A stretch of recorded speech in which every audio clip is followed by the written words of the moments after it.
2024 50টা সমষ্টি লাগিব অগপ নগাঁৱৰ 4টা সমষ্টিৰ নিৰ্বাচন খেলিবলৈ সাজু বৰহমপুৰ এবাৰ লাগিবই অসম গণ পৰিষদক উপায়হীন অতুল বৰা বহিল চিন্তন বৈঠকত মাজুলীত জ্বলা অগপৰ বিদ্ৰোহৰ জুয়ে সমগ্ৰ অসমক চানি ধৰিছে পৰিস্থিতি এনে পৰ্যায় পাইছেগৈ যে লেকাম অতুল বৰাৰ হাতৰ পৰা ওলাই যোৱাৰ উপক্ৰম হৈছে ৰাজ্যৰ এগৰাকী জ্যেষ্ঠ অগপ নেতা তথা প্ৰাক্তন মন্ত্ৰী নগাঁৱৰ গিৰিন বৰুৱাই সংবাদমেল পাতি ঘোষণা কৰিছে 2024 নিৰ্বাচনত অগপক 50খন আসন দিব লাগিব আমি গোটেই প্ৰস্তাৱটো আমি অলপ বহলকৈ লৈছোঁ আমি বহলভাৱে লৈছোঁ এইভাৱে যে অসমত 126টা সমষ্টি আছে 126টাৰ ভিতৰত আমি অতি কমেও আমি 50টা বিধানসভা সমষ্টিত অসম গণ পৰিষদ দলে অহা নিৰ্বাচনত আমি প্ৰতিদ্বন্দ্বিতা কৰিব লাগে এক মিত্ৰতাৰ সূত্ৰে অগপই বিজেপিক বহু দিলে এতিয়া বিজেপিৰ পাল বিজেপিক মিত্ৰতাৰ ধৰ্ম পালন কৰিবলৈ আহ্বান জনাই অগপ নেতৃত্বৰ ওচৰত গিৰিন বৰুৱাৰ দাবী এসময়ত অবিভক্ত নগাঁৱৰ পৰা 11খন আসনত জয়ী হৈছিল অগপ সেই অগপক এতিয়া নগাঁৱৰ 4খন আসন দিব লাগিব 90 চনত আমি 11টাই পাইছোঁ কাৰণ অতুল শৰ্মা সামগ্ৰী জিকিছিল আমি 11টা পাইছোঁ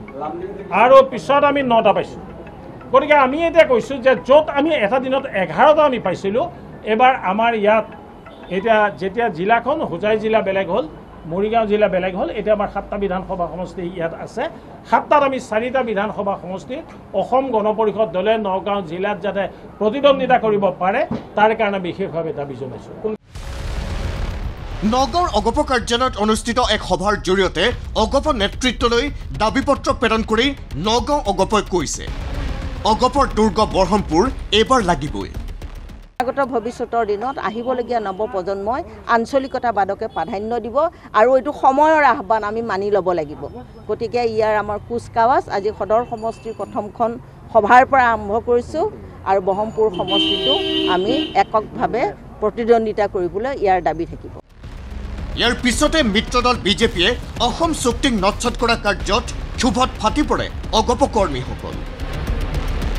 নগাঁও অগপৰ দাবী অসম বিৰোধী কাম কৰিছে বিজেপিয়ে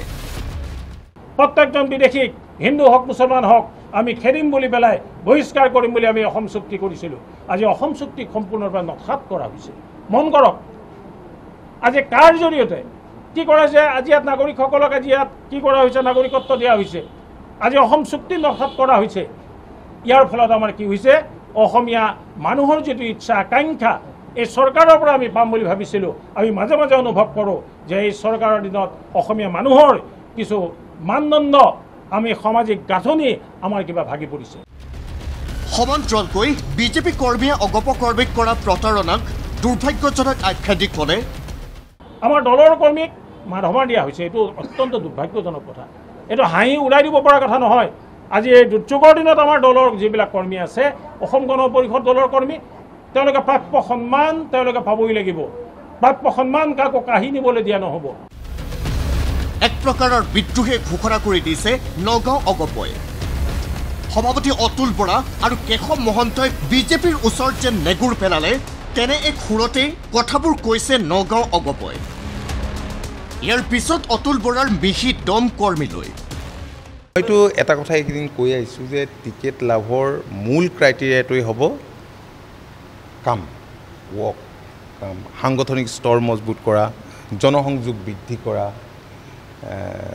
টিকেটটোতো এইটো চিনেমাৰ টিকেট বা অন্যান্য কিবা তেনেধৰণৰ চাবলগীয়া টিকেটটো নহয় ইয়াত মানুহৰ জনপ্ৰিয়তাৰ কথা আছে আৰু বহুতখিনি কথাই চায় গতিকে দাবী ধমকিৰ ওপৰত টিকেট নহয় ঠিক আছে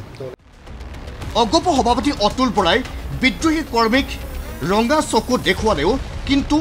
সামকতা নাই বিদ্ৰোহ যাৰ বাবে উপায়হীন অগপ সভাপতি অতুল বৰা দেওবাৰে বহিছে চিন্তন বৈঠকত ব্যুৰ' ৰিপৰ্ট ND24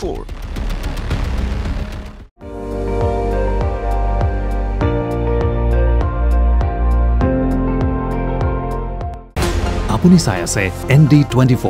সৰ্বশ্ৰেষ্ঠ নহয় সৰ্বোত্তমৰ দৌৰত